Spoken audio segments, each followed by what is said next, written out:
Ambassador Elena Vasquez stood at the window of her small office and watched the three suns of Thronax Prime sink below the horizon. The sky turned purple and gold, colors that did not exist on Earth. After 3 years on this world, she still found the sunsets beautiful. She still found hope in them. Her office was simple. A desk made from local wood, a chair that was slightly too large for human proportions, a photograph of her daughter Maya in her naval uniform, smiling with pride on graduation day. Elena touched the frame gently every morning. It reminded her why she was here, so far from home. The Voranthi Empire had ruled the galaxy for 12,000 years. They had conquered hundreds of species. They had built monuments that stretched across entire moons. They had ships that could burn worlds to ash. And they looked at humanity the way a giant might look at an ant crawling across its floor. Humanity had achieved faster than light travel only 60 years ago. In galactic terms, they were newborns. The Voranthi found them amusing at best and annoying at worst. Most of the imperial court did not bother to learn the difference between humans and the dozen other young species that had recently discovered space travel. Elena's job was to change that. One conversation at a time, one handshake at a time, one small agreement at a time. It was slow work, frustrating work, but Elena believed in it with her whole heart. She believed that patience and respect could build bridges across any divide. She believed that even the proudest empire could learn to see humanity as partners, rather than insects. Tonight, she had a meeting with Trade Minister Vorath. He was a mid-level official, not important by Voranthi standards, but he had shown interest in human agricultural technology. It was a small opening. Elena intended to walk through it. She gathered her documents and stepped out into the corridor. Her security detail, two young Marines named Thompson and Rivera, fell into step beside her. They wore formal uniforms instead of combat gear. Elena had insisted on this. She wanted to project peace, not threat. The Imperial Administrative Complex was vast. Ceilings rose 50 meters high, designed for Voranthi proportions. The Voranthi themselves stood nearly 3 meters tall, with 4 arms and skin that shifted colors with their emotions. When they were calm, they appeared silver. When angry, they turned deep crimson. Elena had learned to read these colors like a language. She passed groups of Voranthi officials who barely glanced at her. A few sneered openly. One made a gesture that she knew was deeply insulting. She pretended not to notice. She had endured worse. The mission mattered more than her pride. Trade Minister Vorath was waiting in a conference room. He was old by Voranthi standards, his skin a faded gray that spoke of centuries of life. But his eyes were sharp and curious. Ambassador Vasquez, he said, using her name correctly. Most Voranthi did not bother. Thank you for meeting with me. The honor is mine, Minister. Elena bowed in the Voranthi fashion. Her right hand pressed to her chest. I brought the agricultural data you requested. They talked for 2 hours. Vorath asked intelligent questions about Earth's vertical farming techniques. Elena explained how humanity had learned to feed 10 billion people on a planet with limited arable land. The minister seemed genuinely interested. Your species is resourceful, Vorath said at the end. I will admit, I did not expect this when I first heard of humans. Elena smiled. We have learned to make the most of what we have. Perhaps there is more to discuss. I will contact you next week. It was not a trade agreement. It was not even a promise, but it was progress. Elena felt the warmth of small victory as she walked back to her office. She never made it there. The soldiers appeared from side corridors, 20 of them, wearing the black armor of the Imperial Security Force.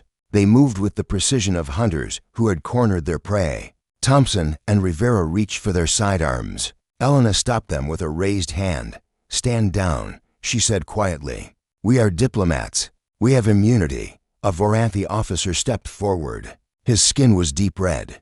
Elena recognized him from intelligence briefings. High Commander Sorvax, head of the Imperial Security Force and close advisor to Emperor Malvoisix. Ambassador Elena Vasquez, Sorvax said. His voice was cold and flat. You are under arrest for espionage against the Voranthi Empire. Elena kept her voice steady. There must be some mistake, High Commander. I have engaged in no espionage. My mission here is purely diplomatic. We have evidence. Sorvax gestured. and a soldier produced a data tablet. Communications between your office and human military intelligence. Detailed reports on Imperial fleet movements. Stolen technical specifications. Eleanor recognized the tactic immediately. Fabricated evidence. She had seen it used against other species who fell out of Imperial favor, but she had never imagined it would be used against humanity. This evidence is false, she said. I demand to speak with my government. I demand a proper hearing. Sorvax's mouth twisted into something that was not quite a smile. You will have your hearing, Ambassador. The Emperor himself will preside. They took her weapons. They took her communicator. They bound her hands with energy restraints that burned against her skin. Thompson and Rivera were held at gunpoint, forced to watch as soldiers dragged their ambassador away. Contact Earth. Elena called to them as she was pulled through the corridor. Tell them what happened. Tell Maya I love her. The trial took place in the Imperial Plaza, broadcast across the Empire. Elena stood on a platform before thousands of Voranthi citizens. Above her, Emperor Malthus IX watched from his floating throne. The Emperor was ancient. His skin had faded to pure white, a sign of extreme age among the Voranthi. He had ruled for 800 years. He had crushed rebellions and conquered star systems, and watched entire species fade into extinction. Humanity was nothing to him. A footnote in his endless reign. A prosecutor presented the fabricated evidence. Elena was not allowed to speak in her own defense. She was not allowed to call witnesses. She was not allowed to contact her government. The trial lasted for minutes. Elena Vasquez. The Emperor declared, his voice echoing across the plaza, you are found guilty of espionage against the Voranthi Empire. The sentence is death. It will be carried out immediately. Elena looked up at the Emperor. She did not beg. She did not plead. She stood straight and met his gaze with steady eyes. I came here in peace, she said. Her voice was calm, almost gentle. I came here to build bridges between our peoples. What you do today will not be forgotten. Malthus laughed. The sound was harsh and dismissive. Your species will forget within a generation. Human. You are insects. Your memories are short and your lives are shorter. They gave her one final transmission. A small mercy, they called it. A chance to say goodbye. Elena looked into the camera and saw, in her mind's eye, her daughter's face. Maya, she said, I'm sorry I won't be coming home. I want you to know that I don't regret anything. I believed in peace. I still believe in it. Don't let what happens to me change who you are. Be strong. Be kind. Be better than the hatred that took me from you. I love you. I have always loved you. I will always love you. The transmission ended. They executed her in the plaza, in front of thousands of cheering Voranthi. The Emperor watched with cold satisfaction. High Commander Sorvax stood at his side, his skin silver with triumph. Humanity received the news 6 hours later. For 3 days, the galaxy waited. The Voranthi expected rage. They expected threats. They expected a small human fleet to arrive, which they would crush as an example to other young species. Instead, humanity went silent. Every human vessel in Voranthi space turned and left within 72 hours. Trade agreements were abandoned. Communication channels closed. Embassies emptied. No threats. No demands. No words at all. Emperor Malthus addressed his court with amusement. They flee like prey animals, he declared. As I predicted, young species lack the stomach for confrontation. Within a year, they will send new ambassadors, begging for forgiveness. We will make them grovel appropriately. The court laughed. High Commander Sorvax was praised for his handling of the human problem. Promotions were given. Celebrations were held.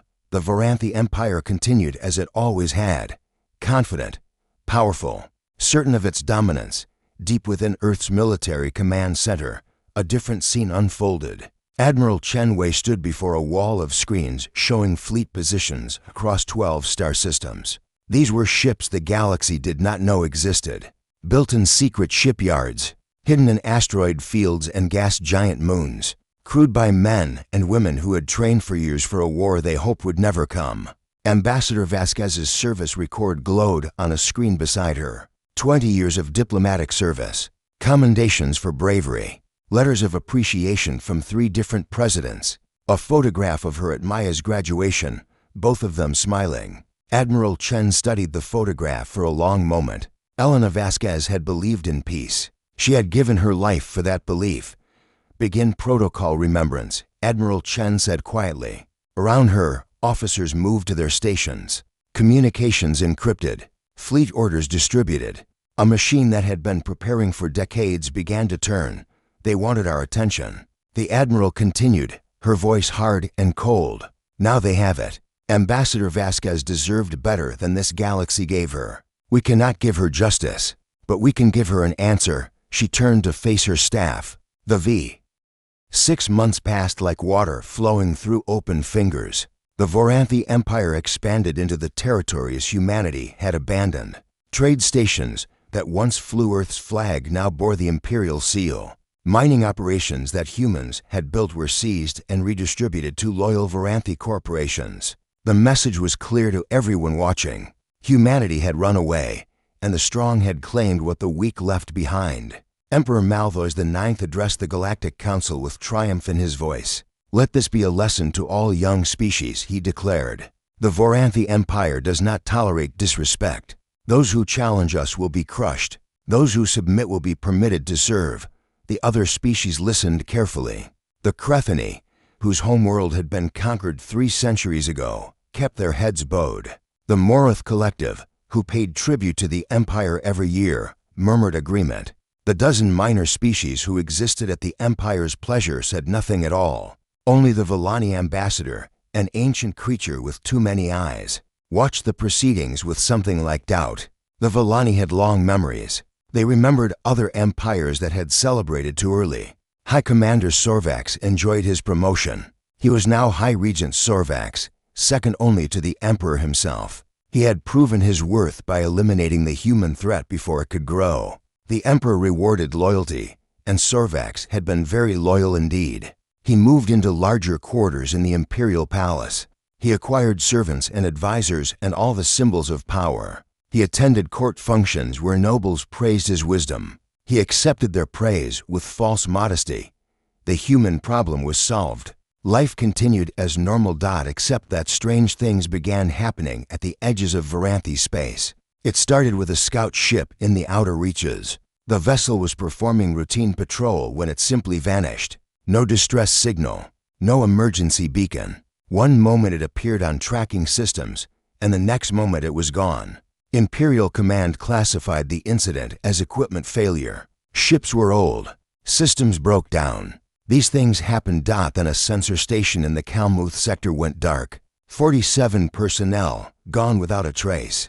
The station itself remained intact, but empty. Food sat half-eaten on tables. Personal belongings remained in quarters. It was as if everyone had simply stood up and walked into the void. Then a supply convoy carrying weapons to a frontier garrison disappeared. 12 ships, 4,000 crew members, enough firepower to conquer a small planet. Gone. Imperial intelligence began investigating. They sent their best agents to the affected regions. The agents found nothing. No wreckage, no bodies, no evidence of battle. Just empty space where ships and stations should have been. Pirates, declared the official reports. Mechanical failure, navigation errors, but the disappearances continued. One ship here, a station there, always at the edges, always in places where response times were slow and witnesses were few.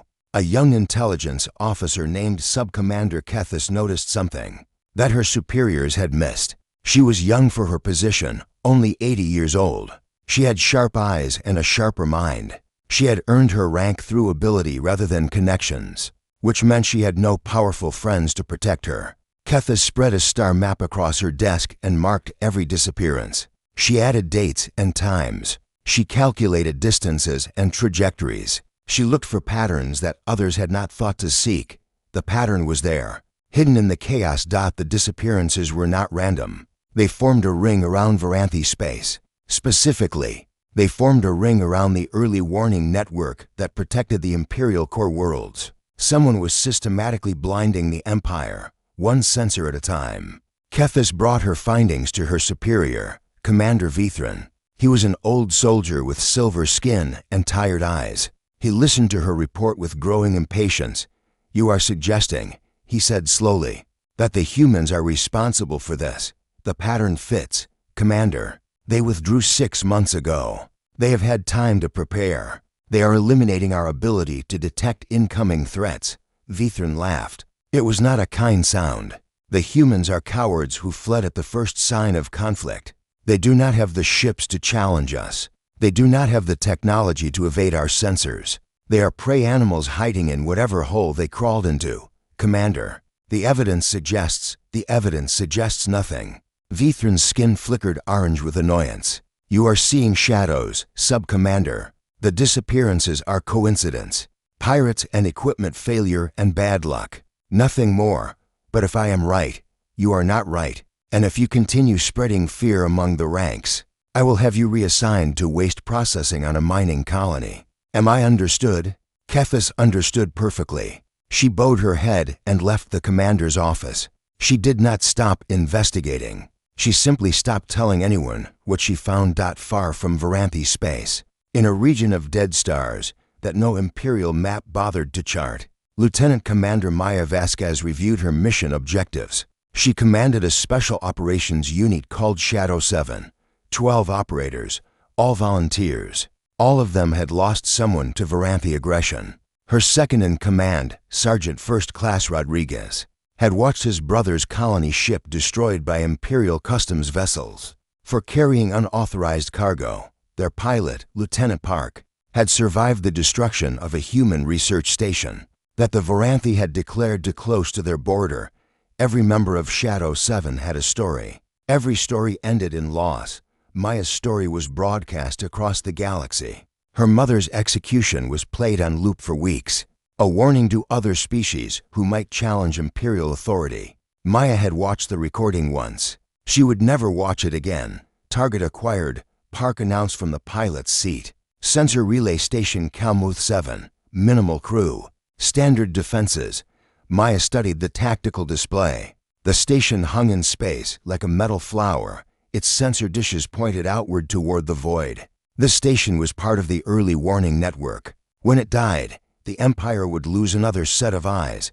Standard approach, Maya ordered. No survivors who can report our capabilities, but no unnecessary deaths either. We are soldiers, not murderers, Rodriguez nodded. Rules of engagement understood, Commander. The ship was small and fast and built with technology the Varanthi did not know existed. Human engineers had spent decades developing stealth systems that could slip through Imperial sensors like ghosts through walls. The Varanthi believed humans were primitive because humans had let them believe it.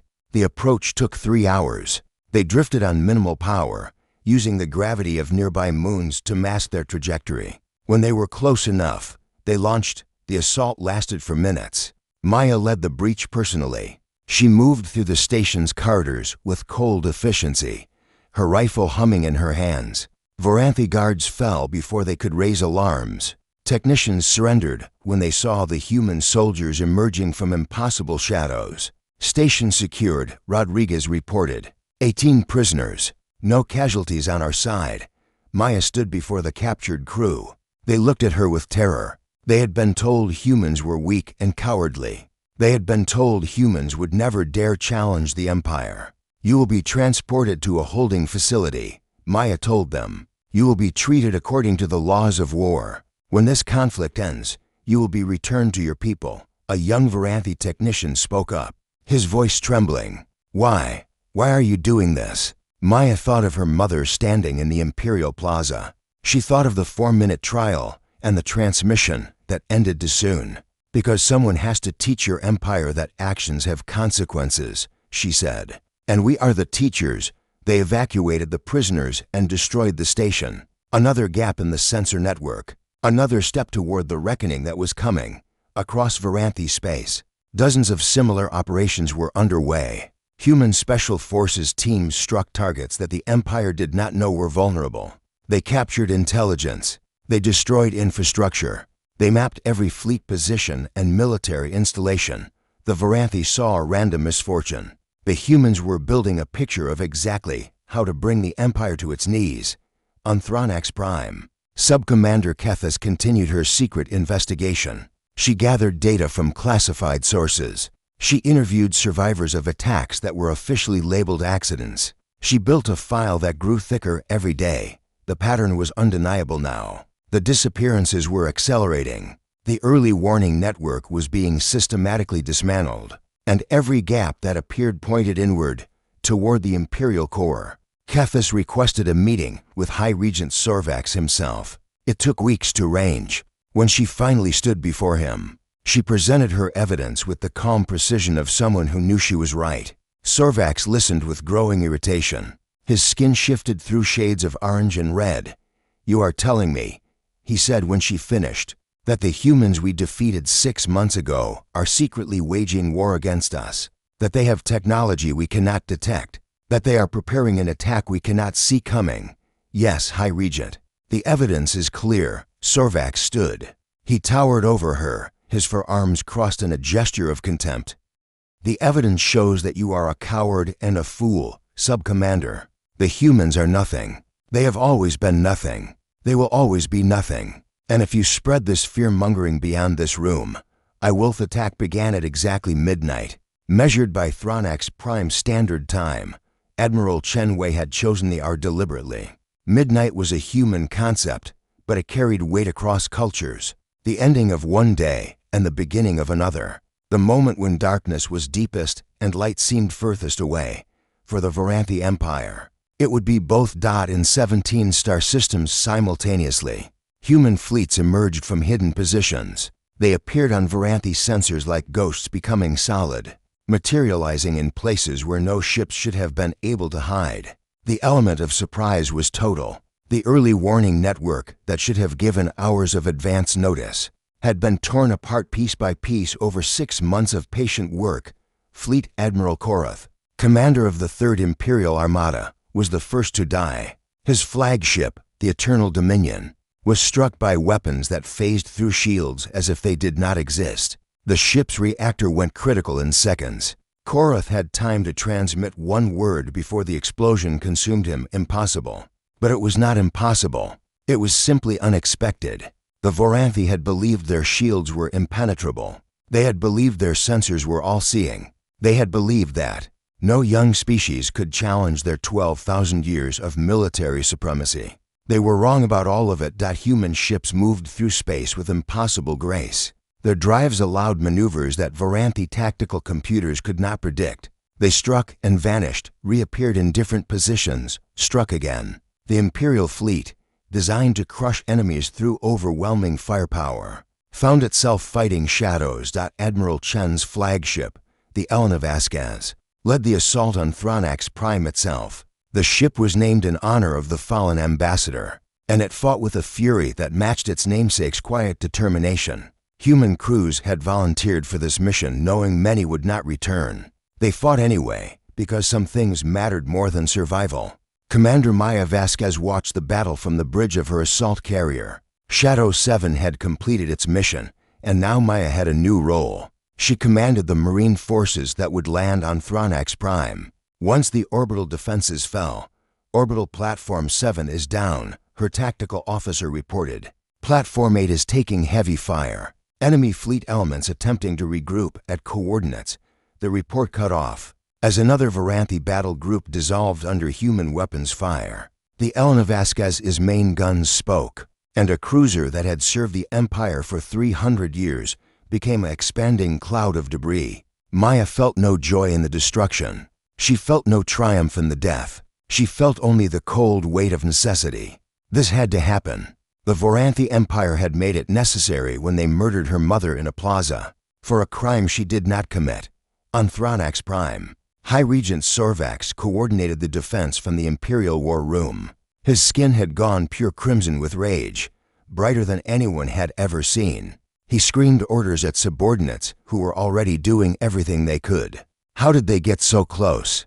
How did they break through our sensors? I want answers. No one had answers. The answers had been provided months ago by Sub-Commander Kethis, and they had been ignored. Sorvax threw everything into the defense. Reserve fleets were activated. Civilian vessels were pressed into service. Planetary defense batteries fired continuously, their beams cutting across the sky like angry gods. It was not enough. The human fleet was larger than anyone had imagined. Intelligence reports had estimated Earth's total naval strength at 20,000 vessels. The reality was 10 times that number. Ships built in hidden shipyards across a dozen secret colonies. Technology developed in research stations that the Voranthi had never known existed. Humanity had been preparing for this war since the day they first encountered the Voranthi Empire. They had seen the cruelty. They had seen the arrogance. They had known, with the certainty of prey that recognizes a predator, that conflict was inevitable. Ambassador Vasquez had hoped to prevent it. She had died trying. Now her daughter was finishing what she could not.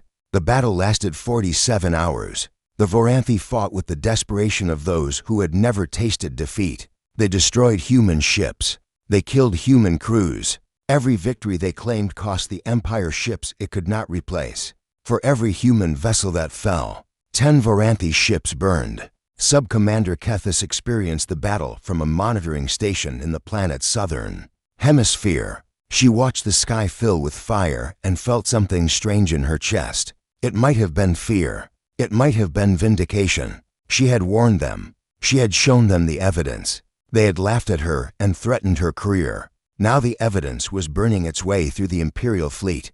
Her station fell on the second day. Human Marines breached the outer defenses at dawn. Kethis listened to the reports of fighting in the corridors, each update bringing the enemy closer. She gathered her personal files and prepared for death. The door to her office exploded inward. Kethis raised her sidearm, but she was not a combat officer. Her hands shook too much to aim properly. A human soldier entered. He was tall for his species, with dark skin and tired eyes. He wore armor that was scarred from recent fighting. His rifle was pointed at her chest.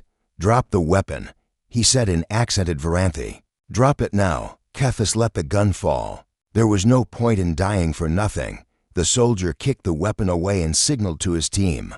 Other humans entered, securing the room. They were efficient and professional. They did not shoot her. "You are a prisoner of war," the soldier told her. "You will be treated according to the laws of war. You will not be harmed if you cooperate."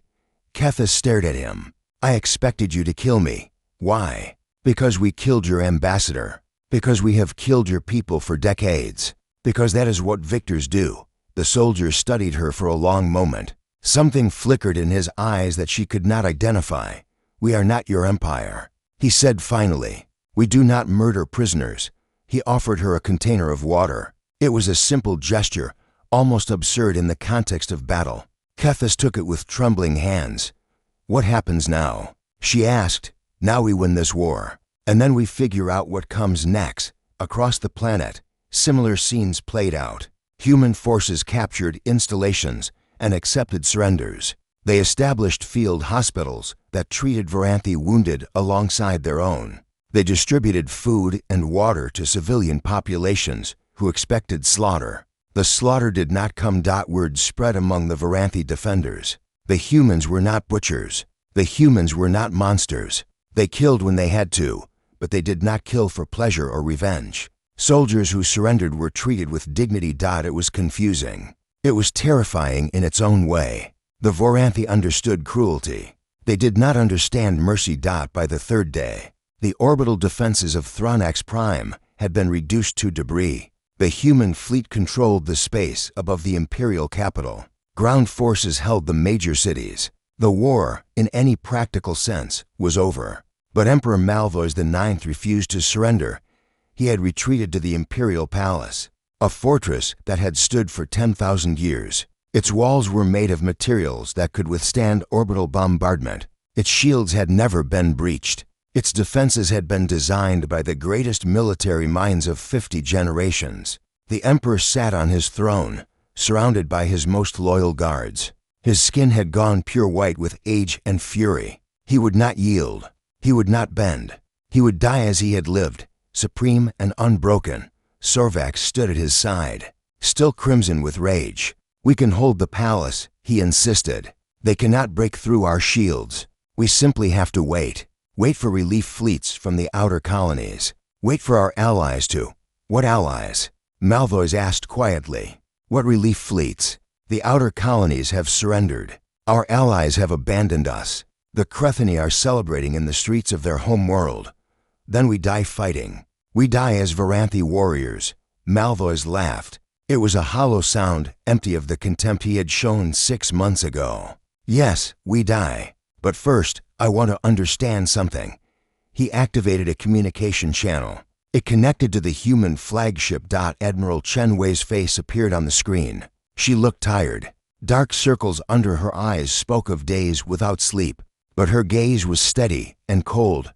Emperor Malvois, she said. I wondered when you would call. Admiral Chen, I congratulate you on your victory. It is unprecedented in our history. I do not want your congratulations. I want your surrender. Malvois leaned forward on his throne. First, tell me how. How did you hide such a fleet? How did you develop such weapons? How did you deceive our intelligence so completely? Chen considered the question. We hid because you did not bother to look. We developed weapons because we knew, from the day we met you, that we would eventually need them. We deceived your intelligence because your intelligence assumed we were insects, and insects are not worth watching closely. You let us believe you were weak. We were weak. 60 years ago, we could not have fought you. So we pretended to be weaker than we were, and we prepared, and we waited. Ambassador Vasquez hoped we would never need what we built. She hoped peace was. Admiral Chen Wei landed on Thronex Prime 3 days after the orbital defenses fell. She came with a small delegation, 50 Marines in formal uniforms, a handful of diplomatic staff who had worked with Ambassador Vasquez, and Lieutenant Commander Maya Vasquez, who had requested permission to be part of the landing party. Chen had hesitated before granting that request. Maya had every reason to want revenge. Her mother had been murdered in a plaza not far from where they would land. Allowing her to walk those streets seemed like inviting disaster. But Maya had looked at her with steady eyes. I need to see it, she had said. I need to stand where she stood. Otherwise, it will haunt me forever, so Chen agreed. And now they descended through the atmosphere together. The shuttle passed over cities that had been conquered without destruction. Human forces held the major population centers, but they had avoided civilian casualties whenever possible. The Varanthi watched their descent from windows and streets, millions of eyes tracking the human shuttle as it approached the Imperial Palace. Many expected death to follow. They had been told for generations that humans were primitive savages who would slaughter anyone they defeated. The shuttle landed in the palace courtyard. Chen stepped out first, followed by her delegation. The Varanthi palace guards watched them with weapons lowered, but not surrendered. A fragile peace held in place by mutual exhaustion. Emperor Malvois waited at the entrance to the palace. He had dressed in formal robes, the white fabric matching his ancient skin. He looked smaller than he had appeared in broadcasts, older, more tired. Beside him stood High Regent Sorvax. His skin was silver now, carefully controlled, but his eyes burned with hatred that no discipline could hide. Admiral Chen, Malvois said, "Welcome to Thronex Prime, Emperor Malvois." Chen did not bow. "We have much to discuss." They walked through corridors that had been designed to humble visitors. Ceilings stretched into darkness above. Statues of past emperors lined the walls, each one larger than life. The message was clear. The Varanthi were great, and all others were small. The humans walked through without looking up. They entered a conference chamber where the terms of surrender would be negotiated. Chen sat at one end of the table. Malvois sat at the other. Their staffs arranged themselves along the sides. Maya stood at the back of the room. She watched Sorvax with eyes that revealed nothing. "Before we begin," Chen said, "I want to make one thing clear. We did not come here to destroy your empire. We did not come here to enslave your people. We came here to deliver a message and to ensure that message is never forgotten." Malvois inclined his head. "And what message is that? That humanity is not to be taken lightly. That our diplomats are not to be murdered for political theater. That our peaceful intentions are not weakness, but choice." Chen leaned forward. "Ambassador Vasquez believed in building bridges between our peoples. She died for that belief. We are here to honor her memory by creating something that will prevent her death from being repeated. You wish to punish us. We wish to change you. Punishment is a small part of that." The negotiations lasted 12 days. Outside the palace, human forces established order without cruelty. They set up aid stations that distributed food to civilians. Medical teams treated anyone who needed care, regardless of species. Engineers began restoring power to districts that had been damaged in the fighting. The Voranthi population watched in confusion. They had been prepared for massacre. They had been prepared for slavery. They had not been prepared for soldiers who shared their rations with hungry children.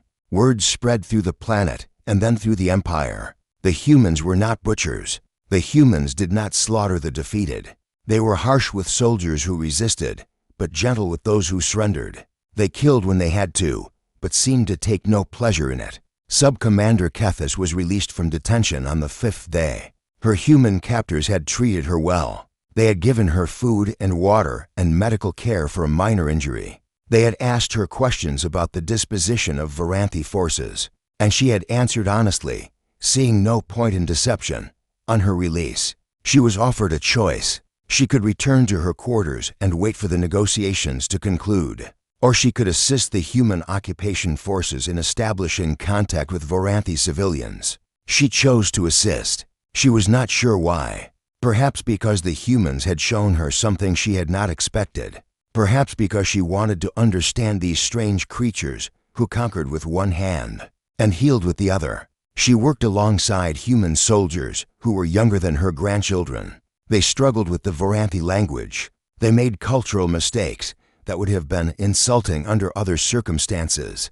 But they tried. They listened when she corrected them. They thanked her for her help. One evening, a human captain named Torres sat with her during a meal break. He was young and earnest, with hands that were calloused from manual labor. "Can I ask you something?" he said. Kethis nodded. "When your empire conquered other species, what happened to them?" Kethis considered the question carefully. Those who submitted were allowed to serve. Those who resisted were destroyed. Their worlds were claimed. Their people were scattered. She paused.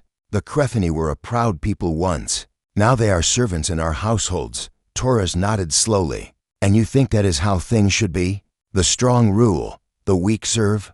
"I thought so. It is what I was taught. It is what every Voranthi is taught from birth." Kethis looked at the human soldiers sharing food with Voranthi civilians nearby. "But you are strong. You have defeated us completely, and you do not make us serve." "No. Why?" Torres thought about it. "Because my grandmother told me something when I was young. She said that power is a tool, not a purpose. You use power to build things, not to break them. And if all you do with power is hurt people weaker than you, then you are not strong. You are just a bully." Kethis turned this over in her mind. "Your grandmother was wise. She was a teacher. 3rd grade. Never conquered anything except the hearts of her students."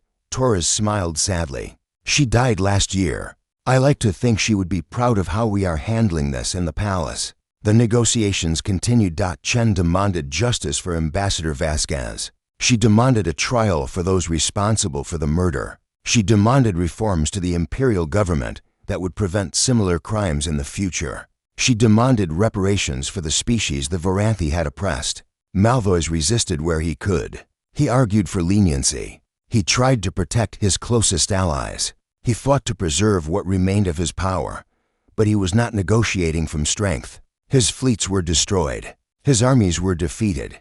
His allies had abandoned him. He could argue, but he could not refuse. Sorvax watched the negotiations with growing desperation. He understood what was happening. The humans were not just defeating the Empire. They were changing it. They were forcing reforms that would weaken the power structure. He had spent his entire life climbing, and he was the one who had started it all. He had ordered the execution of Ambassador Vasquez. He had fabricated the evidence. He had convinced the Emperor that killing a human diplomat would show strength. Now that decision was destroying everything he had built. On the 10th day, Maya Vasquez requested permission to leave the negotiations temporarily. Chen granted it with a warning. "Be careful, and remember who you are."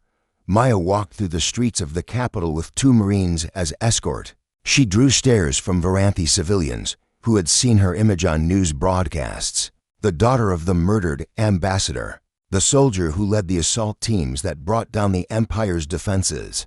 She found the Imperial Plaza without difficulty. It was a vast open space surrounded by government buildings. In the center stood a platform where public announcements were made, where executions were carried out. Maya walked to the platform. She climbed the steps. She stood in the exact spot where her mother had stood 7 months ago. The plaza was quiet. Varanthi, who had been passing through, stopped to watch. Human soldiers maintained a respectful distance. Maya closed her eyes. She remembered her mother's final transmission. The calm voice, the gentle words, the love that had no room for hatred even in the face of death. Be strong. Be kind. Be better than the hatred that took me from you. Maya opened her eyes. A young Varanthi child had approached the platform. She was small, barely reaching Maya's waist. Her skin was pale blue with curiosity. She looked up at the human with wide eyes. "You are the daughter," the child said, "of the human they killed." Maya nodded. "Are you going to kill us now?" Maya looked at the child for a long moment. She reached into her pocket and pulled out a small package. Inside was chocolate, real chocolate from Earth, precious and rare in this part of the galaxy. She knelt down and offered it to the child. "No," she said. "I am not going to kill anyone." The child took the chocolate with trembling hands. She tasted it carefully, her expression shifting to wonder at the sweetness. Maya stood and walked away. She did not look back. She did not need to. She had stood where her mother stood.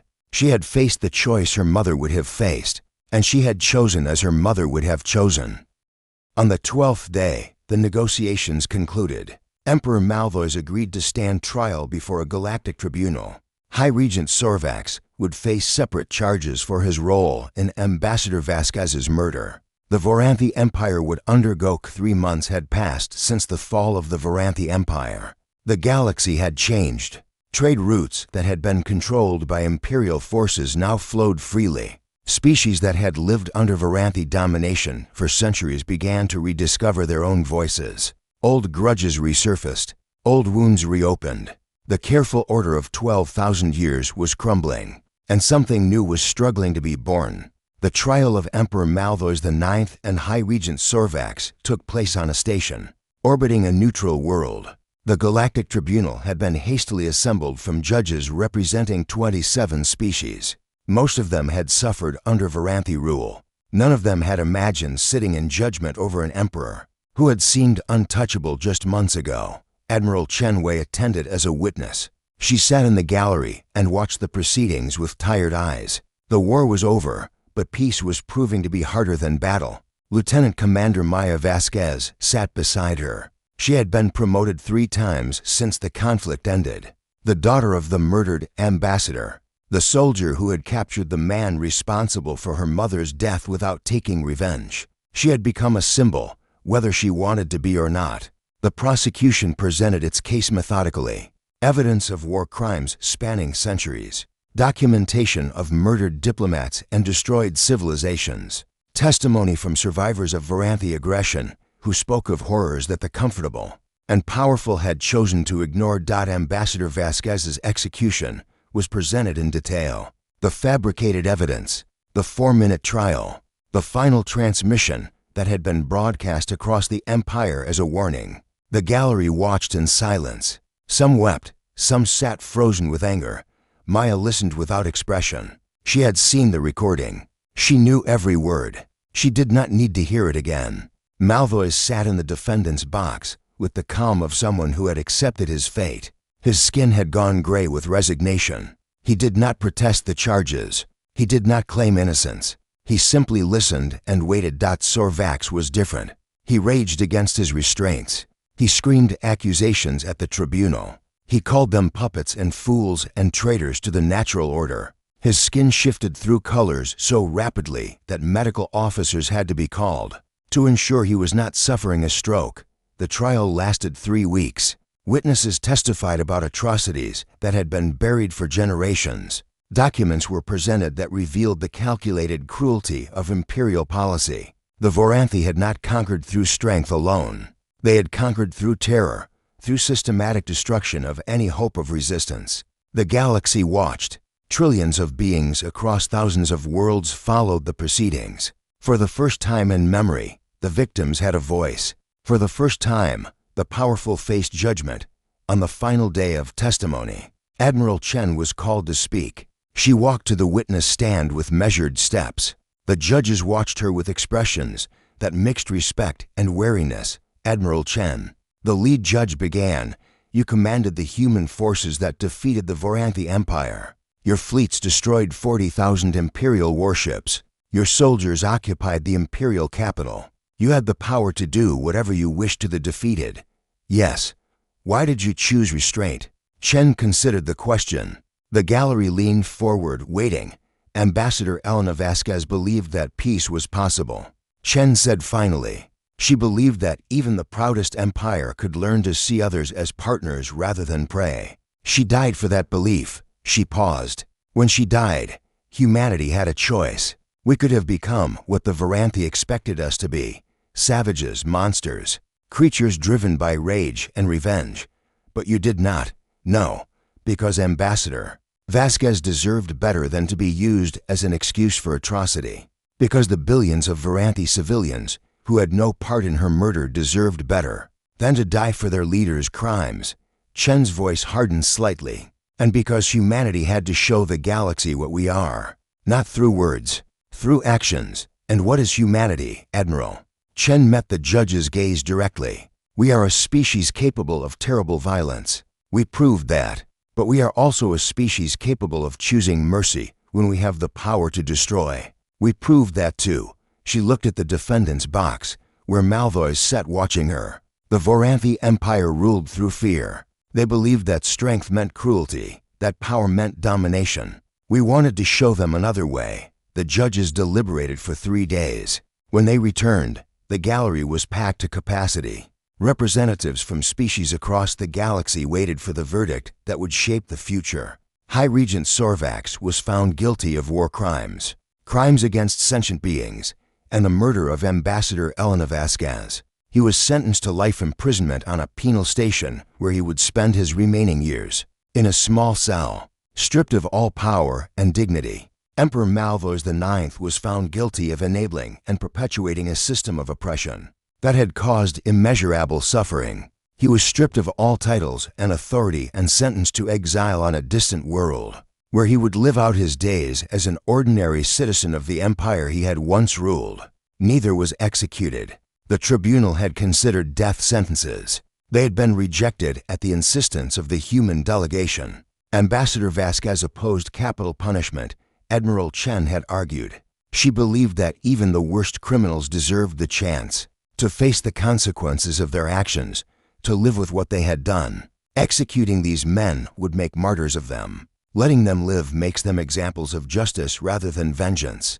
The galaxy accepted the verdicts with a mixture of satisfaction and surprise. The Voranthi had expected their leaders to be killed. The mercy shown was almost more unsettling than cruelty would have been in the months that followed. The new order took shape. The Voranthi Empire was reformed into the Voranthi Republic. A constitution was written that guaranteed rights to all citizens, regardless of species. Elections were held for the first time in 12,000 years. Subcommander Kethis, who had warned her superiors about the human threat and been ignored, emerged as a leader of the reform movement. She spoke openly about her experiences with human soldiers, about the mercy shown to prisoners and civilians. She argued that the old ways had led to ruin, and only change could prevent future catastrophe. Her message found receptive ears. Young Voranthi who had grown up under imperial propaganda saw the truth with their own eyes. Human soldiers shared meals with their children. Human doctors healed their wounded. Human engineers helped rebuild what war had destroyed. The species that had been conquered by the Voranthi began to reclaim their independence. The Crethani, who had been servants for 300 years, established their own government and began rebuilding their culture.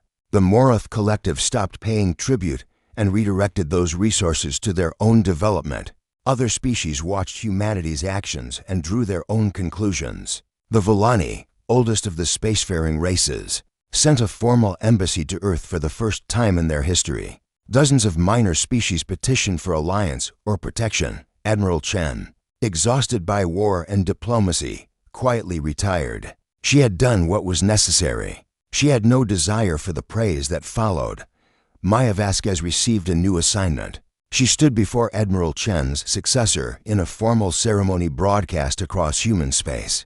The new admiral presented her with a commission and a responsibility that made her heart ache. Lieutenant Commander Maya Vasquez, you are hereby assigned as Earth's ambassador to the Voranthi Republic. Maya accepted the commission in her mother's name. She arrived on Thrawn X Prime on a rainy morning. The shuttle landed in the same courtyard where she had walked 3 months earlier, seeking the place of her mother's death. Now she walked those steps as a diplomat, carrying the weight of everything her mother had believed.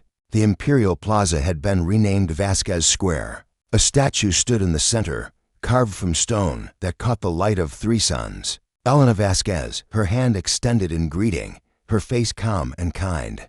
The monument bore a simple inscription. She believed in peace. May we be worthy of her faith. Maya stood before the statue for a long time. Rain fell gently around her, washing the stone clean. Voranthi civilians passed through the square on their daily business. Children of multiple species played beneath the statue's shadow. One of them, a young Voranthi girl with pale blue skin, approached Maya. She looked up at the ambassador with curious eyes. You are her daughter, the girl said. The one who gave me chocolate. Maya smiled. She remembered. In the midst of war, she had knelt before this child and offered sweetness instead of vengeance. I am. My mother says you are here to help us. Is that true? Maya looked at the statue, at her mother's kind face, at the hand extended in greeting that had been rejected and punished with death. Yes, she said. That is why I am here. She turned and walked toward the embassy building. There was work to do, negotiations to conduct, relationships to build, all the slow, patient labor that her mother had believed in and died for.